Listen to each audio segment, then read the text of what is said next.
Hey everyone, welcome back. We're going to talk real quickly about this past weekend's race at Bristol, the Food City 500.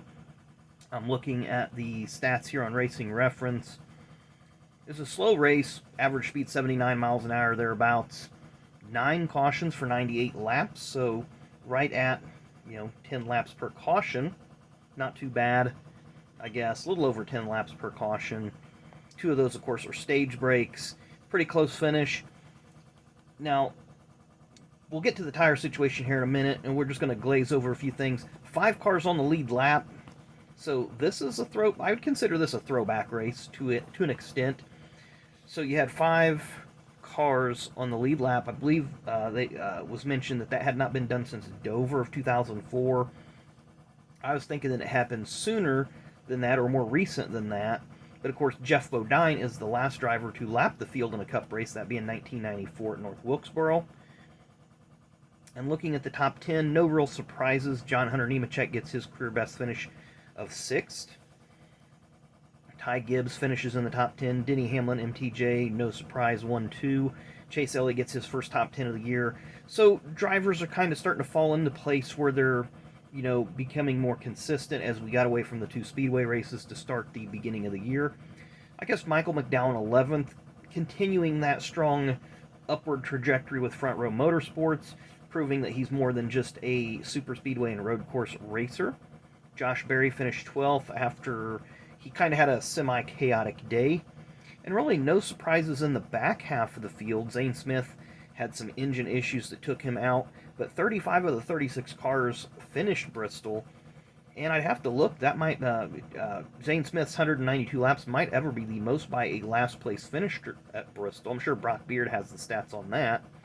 Again, no real surprises in the back of the field for being a Bristol race. The Rick Ware cars finished 17th and 19th, so pretty good day for them as they did. Again, tires were an equalizer for a lot of the field. So with that being said, I'm looking at the caution stats here, the individual breakdown. And the thing that kind of bothered me, and I understand why they did it, blowing all the debris off the track or the tire bits, but the cautions for stage breaks and spins took longer to clean up than the huge 12-car wreck that they had, which I think that one only had a handful. I think that was like 5 or 6 laps long. Of course, they had a lot of lead changes in the race, and they were saying that was the most lead changes since the spring of 1991 at Bristol, which I believe had 40, and they said this one had 50, I believe. 54 lead changes. And I want you to take a few things into consideration. You had 9 cautions, so you're going to get a couple lead changes there, pit in, pit out. So that's going to account for 15 to 20 lead changes, plus just the way that cars were racing it like a speedway race. We're going to slow it down. We're going to, instead of conserving fuel, we're going to conserve tires. So that made some changes in strategy there, and I like that. I like the fact that it wasn't just we're going to run every lap as hard as we can. It threw some strategy in it, threw pit strategy in it, because you couldn't just short pit. You could short pit, but then on the back half of the run, it's going to be a detriment more than a benefit. So again, I like that the strategy was into play. Again, I'm scrolling up and down here, just kind of looking at a few numbers, taking a few mental notes. But let's talk about the tire situation. A lot of people online been criticizing Goodyear. Oh, you should have brought a better tire. This was the same tire Goodyear brought in the race in the playoffs. And there's only 2 variables that really affected the tires. The one that I think that factored in the most was the weather. It was much cooler this past Sunday than what it was last year in the fall. And the other one, they used the resin on the track, which I think also didn't allow the track to take the rubber like it needed to. So you have 2 variables that really played into the tire degradation, the wearing out of the tires, and eventually some blowouts that happened. I think Kyle Busch, Josh Berry, a few others ended up going for spins when they stayed out 1 lap too many. Now, a lot of people were pointing to the 2008 Brickyard 400 as a similar event. Number one, it was not similar in a number of ways, but a couple main reasons that I look at. Number one, NASCAR during that race in 2008 was throwing cautions every 10 to 12 laps. And they were worried about drivers not being able to police themselves. Well, I think at Bristol, the drivers showed, hey, we can police ourselves. We did really, really good. And people will say, well, it's the speed. Well, Kyle Petty had a hit in 2004, I think, at Bristol in the spring race that recorded 90 Gs. So it's not always the speed of the impact; it's the angle the angle of impact. So drivers did a really, really good job of policing themselves, and the teams using the strategy that they had to employ for this race. Another reason 2008 Brickyard you can't compare is because the track had previously did some work in 2000. I think might have been that year 2008, but around that time Indianapolis Speedway levigated the track. They like to refer to it as diamond grinding the track, but that's not. They didn't grind it. They did a surface. They did something with the surface, and I can't explain it. I just know it's called levigation, and they had issues with the Indy 500 that year, and I believe the F1 teams had issues that year. And you roll NASCAR in, guess what? They had issues as well. And so there's different scenarios with both races, so you can't compare the two directly. Were there tire issues in both races?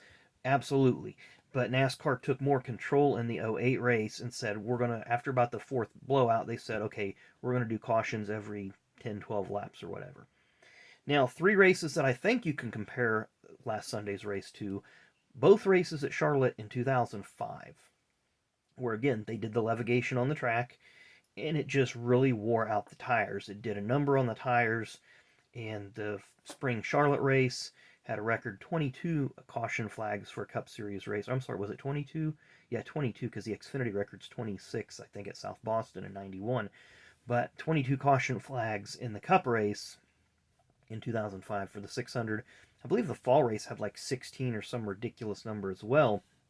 And again, it was just the track situation compounded with tire wear.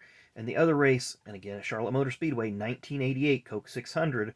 This is one of my favorite races to watch, and this is right in the middle of the tire war between Goodyear and Hoosier. A lot of people in online comments on Twitter and Facebook are saying, bring back Hoosier. No, you don't want this. Watch the 1988 Coke 600, and you will understand why you don't want two tires having a tire war. And just a brief synopsis on that race. There were a lot of crashes, and there were 3 or 4 drivers that went to the hospital because of crashes. Harry Gant broke his leg in a crash after a tire blowout. Neil Bonnet went to the hospital for just a checkup because he had a hard hit. Rick Wilson blew a tire while leading. He ended up going to the hospital. I want to say he had a separated or a broken shoulder blade. And then Dave Marcus requested an ambulance after his crash with Sterling Marlin, who Sterling had blew a tire, and then Dave all but ran over the back of his car after Sterling drifted up the track because he couldn't steer. And of course, this is the infamous race where Buddy Baker ended up getting injuries, not due to a blown tire, but because of a car blew his engine. Buddy and some other cars hit the wall, and Buddy hit his head on the roll cage allegedly and caused a blood clot on his brain. So he had to have surgery and basically ended his career early. But that also a race because of tire issues, very similar to Sunday blowouts because of staying out too long. And again, 1988, the drivers didn't police themselves like they should have, like they did this past Sunday. So I think the drivers this past week did a really, really great job, and the teams did a great job with what they were given. And in a kind of a greedy way, I almost wish NASCAR hadn't given them the extra set of tires and made them use a set of scuffs or set or two of scuffs on that final run just to shake it up a little bit. I understand that there may have been a few teams that would have run out of tires, and that wouldn't have been the first time in a NASCAR race that a team has run out of tires, but generally that's because of funding and not because of a track situation. But I think NASCAR made the right calls all across the board, except maybe putting that resin down. I think letting the race run its course, not creating any artificial cautions unneeded, because you kind of had them popping up where needed, but that long green flag run at the end, and I think, there was a couple cautions after the end of the second stage, so it just spaced out enough. 121 laps as the final green flag run. I think the race worked out really good. It's probably not a race that I'm going to go back and watch again, but it's not one. It wasn't a stinker. I didn't think it was a bad race at all. And I think it's a race that's going to attract more people in because they're going to say, hey, you know what, look at this, check this out. We had all this strategy. And I think, and I hope NASCAR and Goodyear take some notes and say, hey, we need to have tire wear. We can't have blowouts. So I think they're going to work on that happy medium, plus do some tweaks with the car as far as aero on the bigger tracks.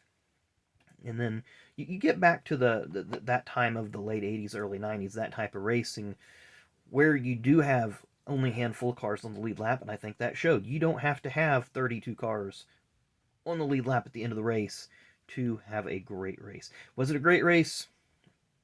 That's, for you to decide. That's for everybody else to decide. I thought it was a pretty good race. If I was going to give it a B, C, D, F grade, it'd probably get about a B. So that's probably the highest grade I've given a race in a long time. But I think it worked out great for what the drivers had to deal with, what the teams had to deal with, and what NASCAR was kind of painted in a corner. So it was Goodyear, but all the right decisions were made. And I think that a lot of the negative comments that are being made are kind of, I don't want to say just people being really negative or people just finding something to complain about, but I definitely think that they're getting really, really granular with their issues. So again, for somebody that does criticize NASCAR a lot, I feel like I do. Maybe not so much on here, but I do on my social media feeds occasionally. Yeah, I do kind of blister them a little bit for decisions that are made. I think this was the correct decision by all parties, and everything worked out really good. So anyway, long-winded video here. You see we're 12 minutes in, so we're going to go ahead and hit the stop button. Thanks for watching, and we will see you later.